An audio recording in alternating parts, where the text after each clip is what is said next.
अस्सलाम वालेकुम, welcome back with another video. कैसे हैं आप सब? जी तो आज हम बहुत ही मज़ेदार सी बर्फ़ी बना रहे हैं। बनाना बहुत ही इजी है, सारे इंग्रेडिएंट्स आपके किचन में मौजूद हैं। आप लोग भी ज़रूर ट्राई करें और मुझे बताइएगा कि आप लोगों को रेसिपी कैसी लगी। और अगर अभी तक लाइक नहीं किया तो पहले लाइक करें और फिर देखते हैं कि ये बर्फ़ी बनेगी कैसे।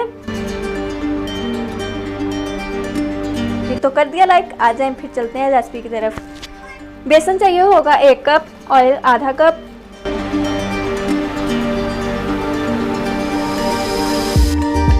अब बेसन और ऑयल को एक साथ ही हम बर्तन में डाल देंगे। आपके पास कढ़ाई या फ्राइंग पैन जो भी है। मीडियम टू लो फ्लेम पे इसको हम पकाएंगे। जैसे ही हम ऑयल और बेसन को मिक्स करेंगे ना तो ये बहुत ही सख्त टाइप होगा। जैसे वो सख्त आटा नहीं होता, आटा हम गूंथते हैं तो वो बहुत सख्त होता है, इस तरह से होगा। लेकिन जैसे जैसे ये भुनता जाएगा ये बिल्कुल ऐसे लिक्विड फॉर्म में आ जाएगा। ये चम्मच से बिल्कुल खुद ही अलग हो जाएगा। पानी चाहिए होगा 7 चम्मच, चीनी आधा कप। अब इसको भी मीडियम टू लो फ्लेम पे हम बनाएंगे, पकाएंगे। तो ये देखिए बेसन काफ़ी हद तक भुन चुका है, फ्राई हो चुका है और इसने चम्मच को छोड़ दिया है बेसन ने। ये देखें, अब हम इसको तब तक फ्राई करेंगे जब तक कि ये ऑयल बिल्कुल अलहदा नहीं हो जाता। ऑयल हमें ये ऑयली सा नज़र आना शुरू हो जाता है। ये देखें, जब इस पॉइंट पे आ जाए तो अब हम इसमें ऐड करेंगे शुगर सिरप। तो मैं शुगर सिरप में डाल रही हूँ फूड कलर।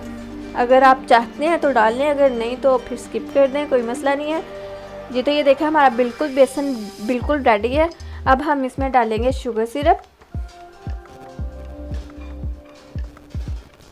और इसको डालते ही चम्मच फौरी तौर पे आपने जल्दी से हिलाते रहना है, क्योंकि अगर चम्मच से हिलाएंगे नहीं तो वो क्या होगा कि ख़राब हो जाएगा। 1 मिनट के लिए इसको भून लेंगे या फ्राई कर लेंगे या पका लेंगे। अब कोई भी ऑयल ले लें, कोई भी ट्रे ले लें, उसमें ऑयल लगा लें और फिर जो हमारा मिक्सचर है इसको डाल के सेट कर लें अच्छे से। और जैसे शेप से आप काटना चाह रहे हैं उस शेप में आप काट भी सकते हैं। ये तो ये देखें, अब मेरे पास बादाम है, मैं बादाम यूज़ कर रही हूँ। अगर आपके पास नहीं है तो कोई मसला नहीं, आप कोई भी ड्राई फ्रूट यूज़ कर सकते हैं, पिस्ता वगैरह।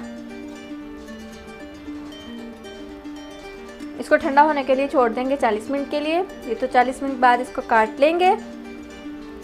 आप अपनी मर्ज़ी से इसको तिरछा करके भी काट सकते हैं जैसे वो टुकड़ियाँ होती हैं, लेकिन मैं इसको बर्फ़ी के शेप में ही काट रही हूँ।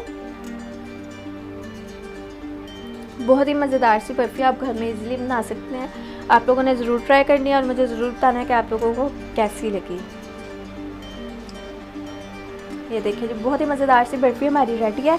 अगर अभी तक आपने लाइक नहीं किया तो लाइक करें, कमेंट करें, शेयर करना बिल्कुल भी नहीं भूलिएगा। और अगर अभी तक सब्सक्राइब भी नहीं किया तो सब्सक्राइब कर दें। दुआओं में याद रखिएगा। अल्लाह हाफिज़।